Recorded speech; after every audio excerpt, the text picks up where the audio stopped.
All right, so it has warmed up to a balmy -2. It was much colder than that earlier, and I'll show here what I've decided to do. Bad camera work, but I'm not a cameraman and I don't care. What I decided to do in the barn was simply scrape out the feet of composting cow manure. It was getting frozen on the top and it did not look very comfortable to lay on at all. So what I've done is scraped it right down to the concrete and put down a little bit of bedding. But what I've done is for the last few days just spent an enormous amount of money, I'm sure, just having the heat turned on the floor. I thought about it and I thought, why the hell did I spend tens of thousands of dollars putting a pattern in the concrete, putting in radiant floor heating, putting in boilers and manifolds and pumps if I'm not going to use it? And the time to use it is when it's 10, 15 below like it is right now. Well, not right this second, but it has been and will be probably again tonight. It's already -2, the sun's starting to go down, so it'll probably be at least 10 below again.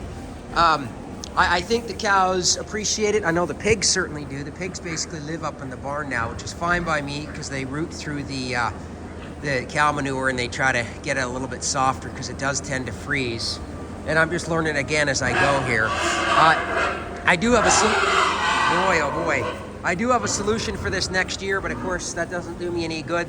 The thing about ranching in Alaska for a new rancher is that as every winter goes by, I learn what the problems are and I try to solve them in the few short months of summer, and that's just the way that it is.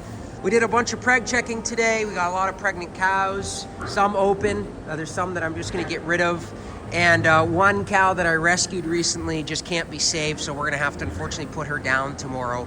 The vet said she just was starved for too long and there's nothing I can do. So that sucks, but her calf died and she's in really rough shape, and you can see her spine and her ribs, and she's got all kinds of infections and she's just gone, unfortunately. I did everything I could for her, fed her the best I could, even got the vet out here, and just she can't be saved. So anyways, I just wanted to explain what I'm doing to try to keep my cows comfortable here. We are feeding right now about 1,500 pounds of fodder a day, as well as their round bales of hay. They are getting hay outside as well. The thing about having this many animals, especially animals at different ages, is I'm very conscious of the fact that I don't want the younger animals to get pushed aside. So I always try to make sure that there's feed in the troughs, there's feed in the barn, there's feed in the feeders. The calves, if you look over there, that red thing, the calves have their own creep feeder, which the hogs have discovered as well. In fact, you can see there's a piglet in there eating as well. And then I try to make sure there's just multiple places where every cow can get something to eat. So anyways, that's what's going on here.